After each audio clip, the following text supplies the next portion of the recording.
Klopp might not be the only one waving goodbye to Anfield after this season. Now, let's be clear, finding another manager to fill Jurgen Klopp's shoes is a tough job. However, that doesn't mean there isn't someone out there ready to take the club forward and build on what the German has created. It's becoming common knowledge among Liverpool fans that Xabi Alonso is topping the list of potential successors, and this isn't just about nostalgia. Setting aside his memorable times and achievements at the club, Xabi is making waves in the Bundesliga in his first full season in charge, with his 3-0 victory over Bayern Munich being the clearest sign of his impact. So let's assume that the Spaniard was to return to Liverpool as the manager. What changes might he introduce? Will he follow in Klopp's footsteps, or will he introduce his own vision? We've got some controversial ideas to share with you, so hit those like and subscribe buttons and let's explore the 5 changes Xabi Alonso could bring to Liverpool. System.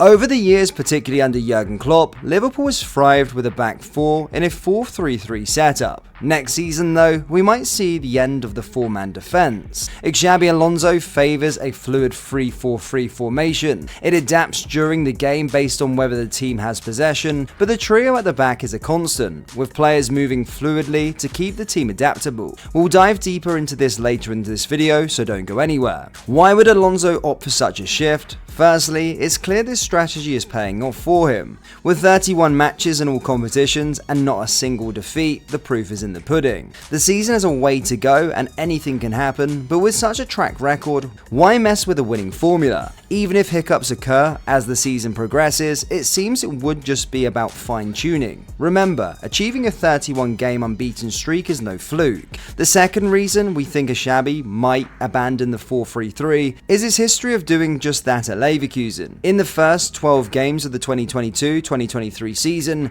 Gerardo Sioni preferred a 4-2-3-1, but upon taking the reins, Xabi immediately implemented his preferred 3-4-3, marking his debut with a 4-0 thrashing of Schalke, the most decisive victory for a new Leverkusen coach. Now, some might say that the Bundesliga doesn't stack up to the Premier League, and if Alonso opts for such a significant shift, things might not go as smoothly for him. Well, keep in mind that should he join Liverpool, Xabi will have the entire summer to bed in his new approach. We seem quite sure he'll bring his 3-4-3 with him, right? Well, consider this. The buzz around Xabi Alonso isn't just about his impressive win record, it's also because Bayer Leverkusen has become one of the most thrilling and attack-minded teams in Europe under his guidance. They've netted 55 goals, boasting an average of 2.62 goals per 90 minutes in the league. But it's not all about the offense. Defensively, they're just as strong, conceding only 14 goals from an expected 18.9, ranking second in the league after Bayern Munich. This approach, combining proactive, exciting football with a tight, cohesive defense,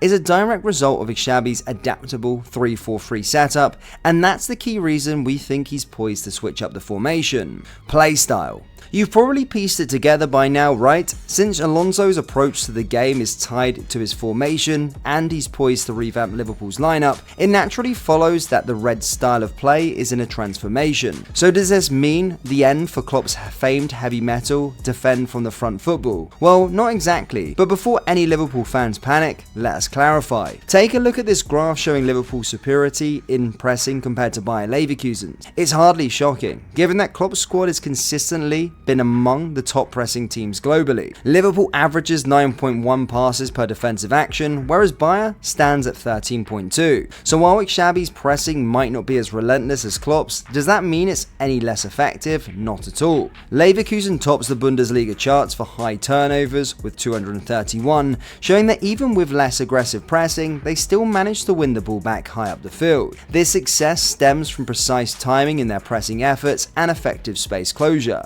What's more impressive is that out of these turnovers, Leverkusen has created 43 shooting opportunities. In comparison, Liverpool has managed 36 shots from their total of 235 turnovers. So Liverpool fans, there's no need to worry. Our team might adopt a less aggressive approach, but that doesn't mean it will lose its edge in pressing and counter-pressing effectiveness. Another crucial aspect to consider is Leverkusen's robust defensive setup. Their 3-4-3 formation often shifts to a 5-2-3 when they don't have the ball, much like their recent clash against Bayern Munich. Defense begins at the front, with the 3 forwards congesting the midfield to halt central advances by intercepting passes. When play moves to the flanks, the wing-backs and central midfielders create new numerical advantages to win back possession. However, this is just one of many defensive strategies Xabi employs. His overarching strategy emphasizes adaptability, and although we've referred to the formation as a 3-4-3, the team's shape is so dynamic it can be challenging sometimes to pinpoint. But if Leverkusen's defensive prowess still leaves you skeptical, these statistics should help sway you. They allow on average just 5.52 open play passes into their penalty area and face an expected threat of only 1.09 per game. This indicates that not only do they prevent opponents from penetrating their defensive third, but they also effectively minimize the danger those teams can generate. The cornerstone of this defensive strength is the trio of physical, athletic centre-backs of Bayer Leverkusen who excel in controlling spaces and dominating both ground and aerial duels. Now there's one more aspect to the playstyle to discuss. Liverpool's approach has traditionally been about speed, frequently leveraging quick transitions to unsettle their rivals. Under Alonso, however, we might see a shift in this dynamic. Take a moment to consider how Liverpool's direct and rapid style stands out among other Premier League teams. Now observe how much more slow and intricate Leverkusen's gameplay is compared to Liverpool's. Unlike the Reds, Leverkusen prefer to maintain possession by circulating the ball among their centre-backs. They lead the Bundesliga in both the most attempts and completions of passes,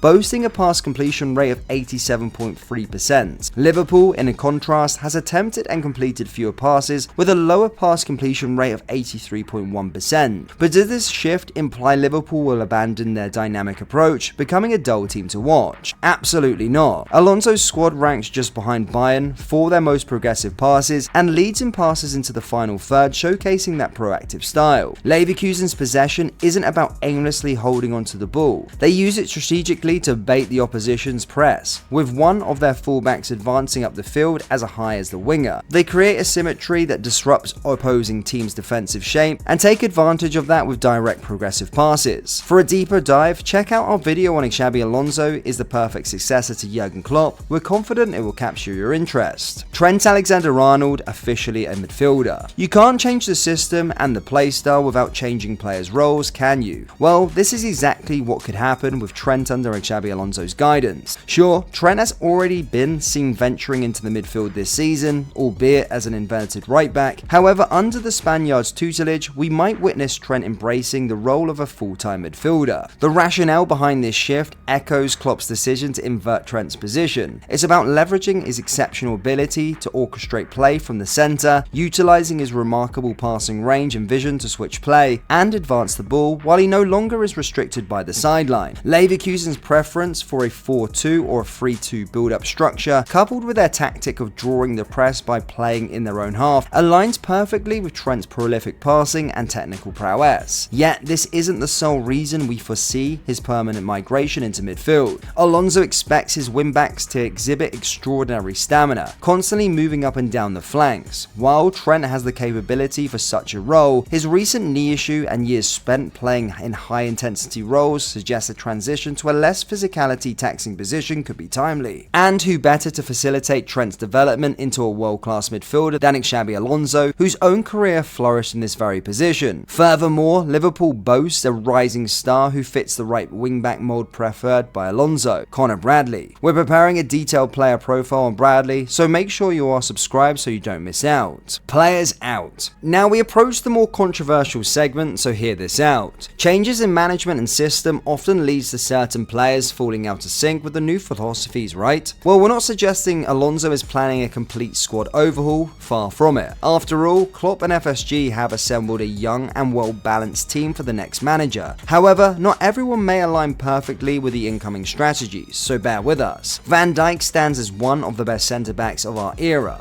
a point beyond dispute. His arrival at Liverpool marked a seismic shift, elevating the team to new heights, yet his performance levels with the national team haven't mirrored this success, which we attribute to the Netherlands' preference for a back three. Van Dijk himself has expressed a fondness for Klopp's 4-3-3 over Van Gaal's 3-4-1-2 setup. Now, considering Alonso's inclination towards a three-man defense, this raises questions about Van Dijk's integration. While he's more than capable of anchoring a back three, and this This position might suit him as he ages, offering additional support. A shift in formation could potentially impact his effectiveness. If this alteration in the role affects his performances, it might signal a turning point in Van Dijk's Liverpool career. Sure, we don't think he'll be sold this summer, but what if his playing minutes start to diminish? We'll leave you with that thought to ponder. Now, if you thought that was controversial, wait until we delve into the following point. In Alonso's tactical framework, wingers operate differently, moving inward to act as a dual number 10, while the wingbacks advance to maintain width and essentially perform as wingers. Consider the heat map for the season of Liverpool's Egyptian star, Mohamed Salah. It shows his predominant positioning along the flanks, embodying the traditional winger role. Now take a look at Jonas Hoffmann's heat map, Leverkusen's normal right winger. You'll notice how frequently he moves inside, contrasting sharply with Salah's wide positioning. Moreover, Hoffmann often swaps roles with Florian Wirtz, embodying the kind of positional fluidity Alonso values. This begs the question, where does this leave Salah? His playmaking abilities are among the elite, particularly evident this season, leading the league in expected assists with 8.5, despite the absences of the AFCON and injury setbacks, suggests transitioning inward to a more central role wouldn't be out of his depth. However, the real test comes with the expected positional interchanges and whether Salah's signature moves, like his pace and penetrating runs behind defenses, can be as effective. We never saw Mo Salah play on the right wing, so will this affect his performances? With his contract winding down in 2025 and the well-publicized interest from clubs in Saudi Arabia, we could be witnessing the twilight of Salah's tenure at Anfield. But remember, these are subjective insights. We're eager to hear your thoughts in the comment section below. Also, share your views on who might struggle or thrive under Alonso's tactical direction. Players in. As we've discussed potential exits, it's time to pivot to potential arrivals. Given the shift to a three-man defence, Liverpool has a capable centre-backs like Van Dijk, Gomez, Konate and Quansah, who can comfortably slot into the centre or right centre-back roles. However, the left centre-back position presents a challenge. The squad already lacks a natural left-footed centre-back. While some might suggest Andy Robertson could adapt to this role, his performances when dropping into that position during build-up play have shown it's not an ideal fit. Should Alonso take the helm and opt for a three-man back line, securing a left-footed centre-back for the LZB slot will be essential. At the top of our list is Goncalo Ncasio. His current role in Sporting's 3-4-3 system as a left-sided centre-back means adaptation should be very smooth. In addition to this,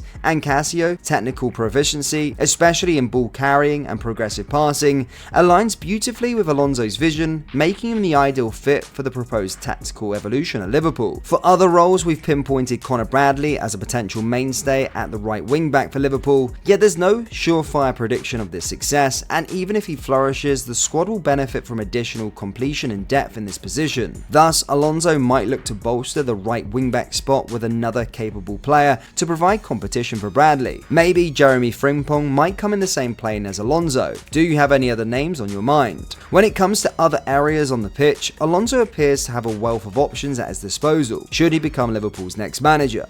Both Robertson and Tsimikas are viable choices for the left wing-back role. The midfield brims with a mix of youth and expertise from Elliott to Szoboszlai to Endo. While the Japanese midfielder may not be the long-term fix, his stellar contributions this season undoubtedly merit his inclusion in next year's squad. As for the striker positions, both Darwin Núñez and Diogo Jota are competent in leading the line. Folks, we're not seers and the future remains unwritten. Yet, our forecasts are inspired by what Alonso has achieved in Germany, assuming he takes over as Liverpool's next manager. Now it's your turn. Share your thoughts. Are you in favour of Xabi Alonso stepping into Klopp's shoes at Anfield? Do you concur with our analysis? Will he transplant his Leverkusen tactics to Liverpool? Dive into the comments with your thoughts, and don't forget to smash that like button and subscribe to the channel for daily Liverpool content. Thank you guys, and I'll see you all next time. Take care.